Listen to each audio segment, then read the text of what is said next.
నిజామాబాద్ జిల్లాలో ఉన్న పసుపు రైతులు పట్టరానంత కోపంగా ఉన్నారట. ఒకవేళ లీడర్లు కనబడితే మాత్రం వాళ్ళని వేసినాకనే మాట్లాడతామన్నంత మాట మీద ఉన్నారట. ఇప్పుడు పసుపు రైతులు ఎందుకంత కోపంగా ఉన్నారు? కొనుగోలు కేంద్రాలు సురువు చేయలేదా? పసుపుకు మద్దతు ధర మంచిగా పెట్టలేదా? ఏం కథ అంటే అన్ని ముచ్చట్లు చెప్తా పాండ్రి.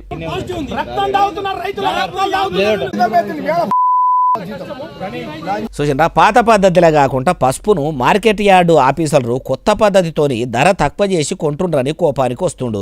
పసుపు రైతులంతా కలిసి వచ్చి మార్కెట్ యార్డులకు పోయి ఆఫీసర్లను నిలదీసేందుకు వస్తే వాళ్ళకు పోలీసులు అడ్డం తిరిగి లోపలికి పోనీయకుండా ఆపిరట. అందుకే పోలీసులు ఆపినా సరే అని కోపానికి వచ్చిన పసుపు రైతులు మార్కెట్ యార్డు లోపలికి పోయి పసుపు రైతులకు మద్దతు ధర ప్రకటించాలి, 4 దినాల కింద 16,000కు కొని ఈ 4 దినాల సంధి 8,000కు కొనుడు ఏంది, సగానికి సగం ధర దించుడు ఏందని కోపానికి వచ్చి కుర్చీలు టేబుళ్ళు ఏవి కానొస్తే వీటిని ఎరగొట్టిరట.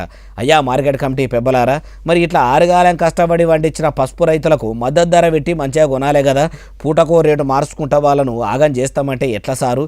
ఇదేనా ప్రజాప్రభుత్వం? ఇదేనా ప్రజాపాలన? ఇదేనా కాంగ్రెస్ పార్టీలు తీసుకొస్తామన్న మార్పు అంటూరు ఈ ముచ్చటిన్నోళ్ళు.